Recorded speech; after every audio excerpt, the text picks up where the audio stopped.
भारत के हिंदू राष्ट्र बनने में 5 बाधक हैं तत्व, और सबसे बड़ी जो बाधा है, समस्या है, वो हम खुद हैं। हम हिंदू हैं बिखरे हुए। हम इस बात पर, इस एजेंडे पर एक राय नहीं हो पा रहे हैं, एक मत नहीं हो पा रहे।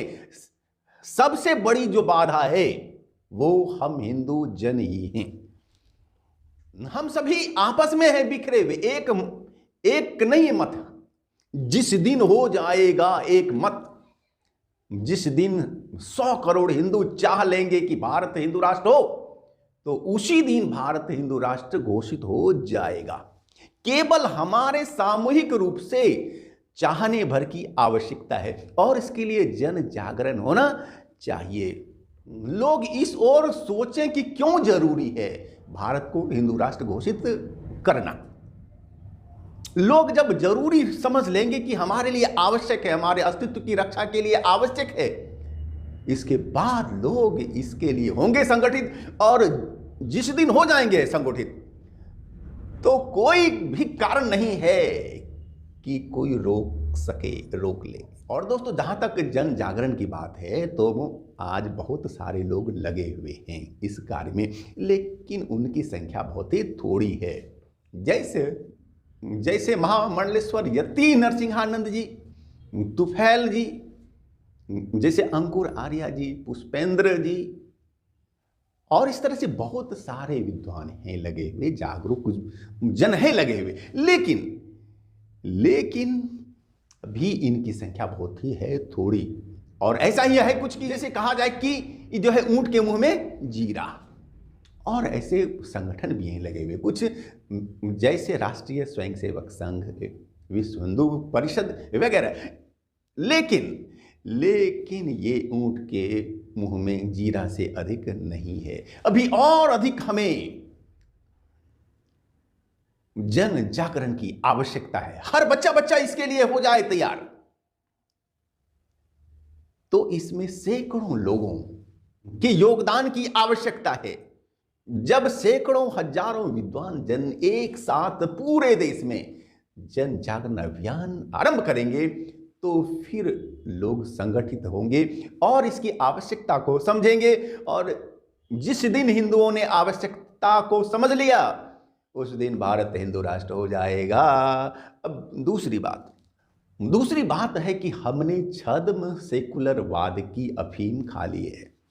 हमने, हिंदू जनों ने छद्म सेकुलरवाद की अफीम खा ली है, और यह नशा उतर नहीं रहा।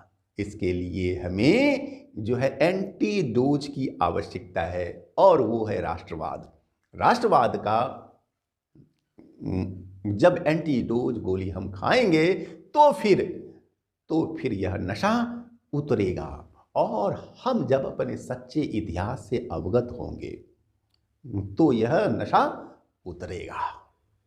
आज हमारे सामने जो इतिहास है, विकृत इतिहास, ऐसा इतिहास जिसे पढ़ने के बाद हमारे अंदर में आत्मगौरव जगता ही नहीं, आत्मगर्व होता ही नहीं। अपने देश पर, राष्ट्र पर, धर्म पर, अपनी संस्कृति पर नहीं होता गर्व।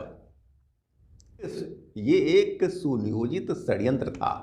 इसे हमें होगा समझना कि भारत की आजादी के बाद 30 सालों तक जिहादी लोग ही रहे शिक्षा मंत्री, और जिन्होंने ये षड्यंत्र चलाया है।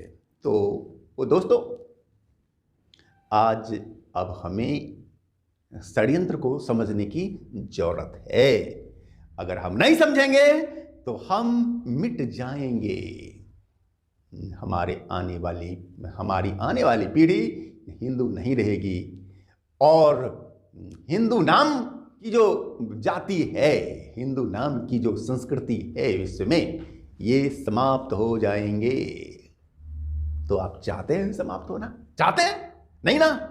तो हमें जागरूक और संगठित होना ही होगा। और तीसरा तथ्य जो है कि जिहादी ग्रुप आज बहुत हो गए हैं शक्तिशाली। जिहादी ग्रुप्स को बाहर से बहुत आता है धन। हाँ मित्रों, 57 देश हैं जिहादियों के, 57 कंट्रीज वाले छोटे छोटे हैं। हमारे देश के एक राज्य के भी बराबर नहीं है बहुत सारे देश, लेकिन फिर भी संख्या में 57 दिखती तो है। और वहां से धन आता है भारत को तोड़ने के लिए, वहां से धन आता है जिहाद को फैलाने के लिए। और जिहाद एक स्तर पे हो नहीं रहा कि बस बंदूक के साथ, नहीं नहीं, जिहाद है फिल्मों में, सीरियल में, मीडिया में, राजनीति में, शिक्षा में, जीवन के हर क्षेत्र में जिहाद घुस चुका है। लैंड जिहाद भी है, भूमि का जिहाद है।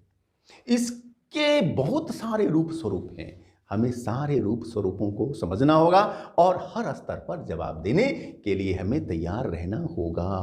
और यदि हमें अपने अस्तित्व को बचाना है तो ये करना ही होगा। अब रक्षात्मक नहीं, आक्रामक बनना होगा हमको।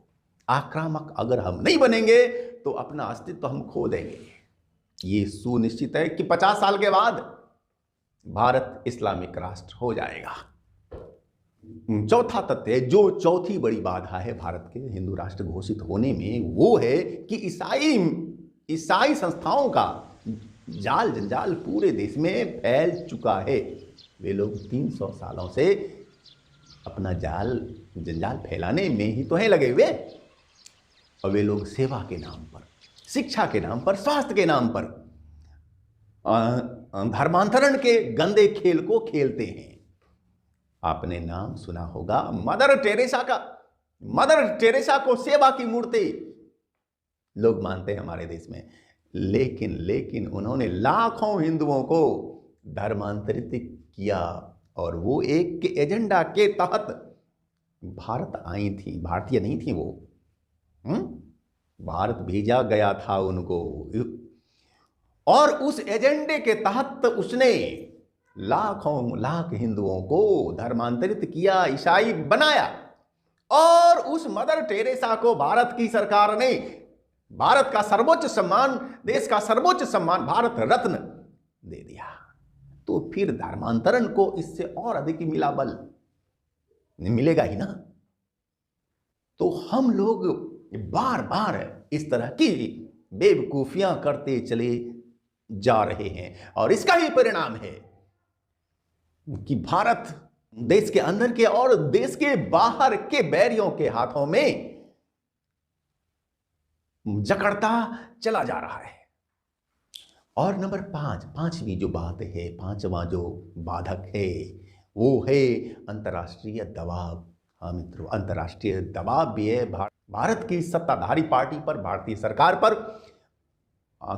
समूचे विश्व में ईसाई देशों की संख्या सर्वाधिक है और ईसाइयों की जनसंख्या भी सबसे अधिक है। इसके बाद इस्लामिक देश हैं। तो ईसाई देशों और इस्लामिक देशों का दबाव भी है भारत पर, भारत की सरकार पर। इसलिए भारत की सरकार बिल्कुल खुलकर अपने स्टेप्स नहीं ले पा रही।